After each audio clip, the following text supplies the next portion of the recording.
शहरातील वाढतं नागरीकरण आणि त्या माध्यमातून निर्माण झालेल्या पाणी टंचाईवर प्रभावी उपाय म्हणून लोकमान्य नगर पाडा क्रमांक 1 आणि 2 तसंच उन्नती गार्डन परिसरातील जुन्या विहिरींचं पुनरुज्जीवन करण्यात आलं असून त्यावर आरो प्लांट उभारून नागरिकांना शुद्ध पाणी उपलब्ध करून देण्याचा महत्त्वाकांक्षी उपक्रम राबवण्यात येत आहे. या उपक्रमाचा लोकार्पण सोहळा परिवहन मंत्री प्रताप सरनाईक यांच्या हस्ते संपन्न झाला.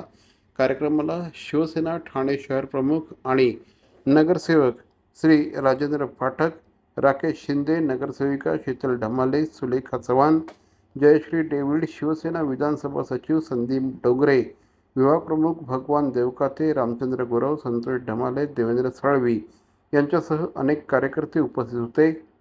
यावेळेस बोलताना श्री सरनाईक यांनी ठाणे शहरातील अनेक विहिरी कालांतराने बुजवण्यात आल्या किंवा कचरा आणि सांडपाण्यामुळे दूषित झाल्या, परिणामी नैसर्गिक जलस्रोत नष्ट होण्याच्या मार्गावर होते.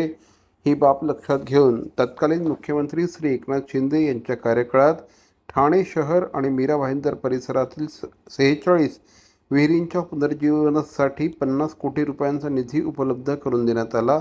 या निधीच्या माध्यमातून महापालिकेच्या पाणीपुरवठा विभागाच्या वतीने विहिरींची वैज्ञानिक पद्धतीने साफसफाई, गाळ काढणं आणि संरक्षक उपाययोजना करून त्यांना पुन्हा जिवंत करण्याचं काम सुरू आहे. तसंच या विहिरींवर आरो प्लांट बसवण्याचं काम देखील प्रगतीपथावर असल्याचं त्यांनी सांगितलं.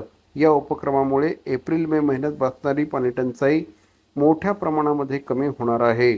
46 विहिरींपैकी 12 विहिरींचं काम पूर्ण झालं असून दर आठवड्याला 3 ते 4 विहिरींचं पुनरुज्जीवन करण्याचा मानस असल्याचं श्री सरनाईक यांनी सांगितलं. की प्रत्येक विहिरीचं पाणी हे त्याला नैसर्गिक जो स्रोत आहे तो जिवंत असल्या कारणानं ते वापरणं योग्य कसं होईल आणि त्यामुळे एकनाथ शिंदे साहेब राज्याचे मुख्यमंत्री असताना मी एक प्रपोजल त्यांच्याकडे दिलं, जे आमच्या ठाणे महापालिकेच्या आणि मीरा भाईंदरच्या वॉटर सप्लाय डिपार्टमेंटनं माझ्याकडे दिलं होतं आणि त्या माध्यमातून ते प्रेझेंटेशन दिल्यानंतर शिंदे साहेबांनी ठाणे आणि मीरा भाईंदरच्या सगळ्या विहिरीचं सुशोभीकरण करणे, पुनरुज्जीवन करणे, ते जे पाणी आहे त्यामध्ये ते वापरण्यायोग्य करणे किंबहुना पिण्यायोग्य करण्यासाठी 50 कोटीचा निधी उपलब्ध करून दिला.